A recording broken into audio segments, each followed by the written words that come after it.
want to show you one last thing. This is Charlie Kirk's widow, Erika Kirk, was on Charlie's show today, and she was talking about her late husband. Very sad. Here is Erika Kirk, number 21, please. So when we talked about this became very intimate for me because I was there from the beginning of all of it. And I'll never forget 2020 when literally the world stood still and Charlie and I would go hiking every morning.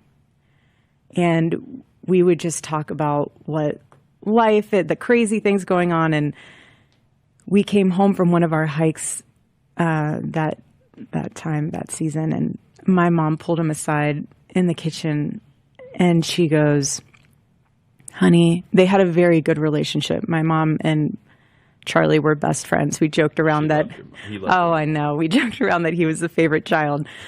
But she loved him, still loves him. And she said, you know what, honey?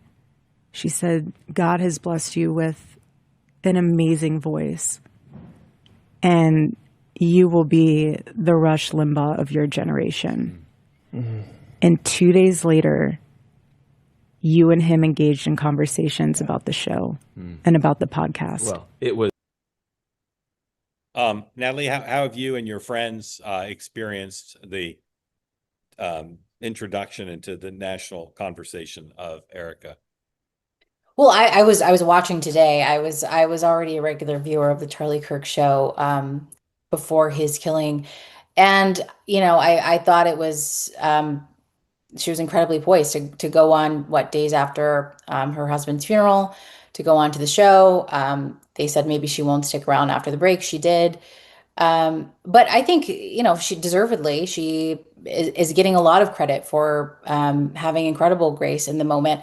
I think, and she even hinted at this on the show today. She made a comment, don't get used to me being on the Charlie Kirk show. This is not something I'm going to be doing. And I think that was an interesting comment because there were questions on, is she suddenly going to slot in, you know, be Charlie Kirk to the world. Of course, she was named CEO of the organization, but I think she's starting to answer some of those questions that no, she's not. Of course, she's not going to be at all of these campus events. She's not going to be on the Charlie Kirk show all the time.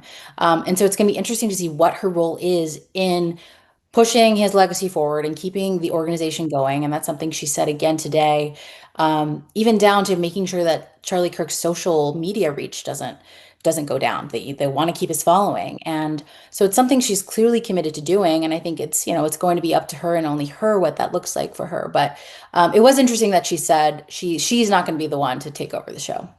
Can you think of anybody in recent or ever in American history who's like her? Does she remind you of anybody? Like Erika? Yeah, biographically or in terms of her manner? Huh.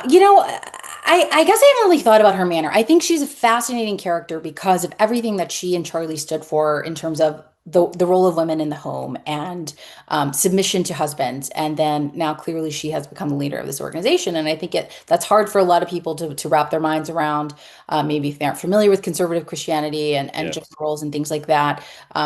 They see those things as somehow contradictory. And I think that that's a reasonable concern to raise. But in this case, she is showing that you can have these specific views about women and their role in the marriage and family, but also believe that they can have a job in society and have a voice. And so I think that's going to be probably something that they continue to have to figure out. Just what it means to be a woman running this organization that really had so much reach to men and had a lot of what I think we would think of as masculine energy when it comes to Yeah. a media organization.